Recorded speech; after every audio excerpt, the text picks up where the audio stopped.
மோடி பாருங்க, உங்களுடைய பெண்களை இன்றைக்கு இரவு நேரத்திலும் பணியாற்றுவதற்கு அனுமதித்து விட்டார். இன்னைக்கு ரொம்ப சௌகரியமா பெண்கள் இரவு நேரத்தில் போய் பணியாற்றலாம்.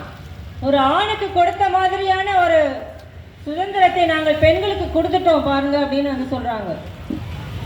இன்றைக்கு பெண்ணுக்கு ஒரு தொழிற்சாலையில போய் வேலை செய்யறாங்கன்னா அது ஆரம்ப கட்டத்திலிருந்தே ஆண்களை விட குறைச்ச கூலி தர முடியும். பெண்களை அவ்வளவு எளிதாக தொழிற்சங்கங்களில் சேர்க்க முடியாது, பயமுறுத்தி வைக்க முடியும். இன்றைக்கு அதெல்லாம் உடைஞ்சு வருது, அது வேற விஷயம். ஆனால் பெண்களை குறைந்த கூலிக்காக தான் இந்த முதலாளிகள் வந்து எடுத்தாங்க எல்லா காலகட்டத்திலும். இன்றைக்கு நமக்கு என்ன சொல்றாங்கன்னா, இன்றைக்கும் அது பல இடங்கள்ல அது நடந்துகிட்டு இருக்கு. அரசு பணியை தவிர பல இடங்கள்ல குறைந்த கூலி தான் பெண்களுக்கு வந்து வழங்கப்பட்டு இருக்கு. இரவு பணியில ரெண்டு பிரச்சனை. ஒரு கருவறையிலேயே ஆசிபா போன்ற பழங்குடிய பெண்ணை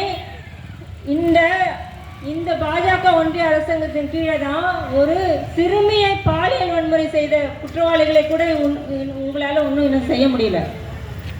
அதை காட்டிலும் யாரு வள்ளித்த வீராங்கனை அவங்களுடைய போராட்டத்துக்கு அமைச்சர்கள், பாஜக அரசர்கள் நீங்க வந்து பாலியல் சென்றவர்களுக்கு ஆதரவளித்து அந்த அமைச்சர்களுக்கு நீங்க வெட்கம் கெட்ட முறையில குற்றவாளிகளை ஆதரிச்ச ஆர்ப்பாட்டம் கீழே வந்து அதுக்கு ஒரு ஆர்ப்பாட்டம் நடத்துறீங்க. ஆனா நீங்க பெண்களின் பாதுகாப்புன்னு வந்து இன்னைக்கு வந்து பேசிட்டு இருக்கீங்க. வெஸ்ட் பெங்கால்ல பயிற்சி மருத்துவ மாணவி அந்த மருத்துவமனைக்குள்ளேயே பாலியல் வன்முறை வந்து செய்யப்படுறாங்க. இப்போ பெண்களுக்கு பாதுகாப்பு இல்லாத ஒரு நகரம். இன்றைக்கும் முக்கியமான சேவைத்துறையில பெண்கள் இருக்காங்க, இரவு பணிக்கு போறாங்க, அவங்க செஞ்சுட்டு தான் இருக்காங்க. ஆனா எந்தவித பாதுகாப்பும் இல்லாம இன்னைக்கு வந்து இரவு நேர பணி அப்படின்றத வந்து இன்னைக்கு அரசாங்கம் வந்து, அதாவது இன்னைக்கு முதலாளிகள் இரவு நேரங்களிலும் பெண்களை சுரண்டலாம் என்பதற்கு அனுமதி தருகிறது. அவர்களுடைய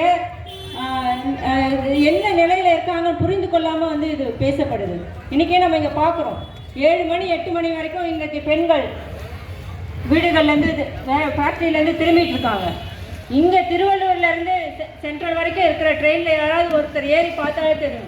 காலையில 6 மணிக்கு எழுந்து எல்லா வேலைகளையும் முடித்து 5 மணிக்கோ 4 மணிக்கோ எழுந்து எல்லா வேலையும் முடிச்சு 9 மணி ஃபேக்ட்ரிக்கு போகிறதுக்கு 7 மணிலேயே ஒரு ட்ரெயினில் ஏறி பல பெண்கள் டிஃபன் பாக்ஸை அவசர அவசரமாக எடுத்து சாப்பிட்டுட்டு இருப்பாங்க. நீங்கள் கவனிச்சா தெரியும்.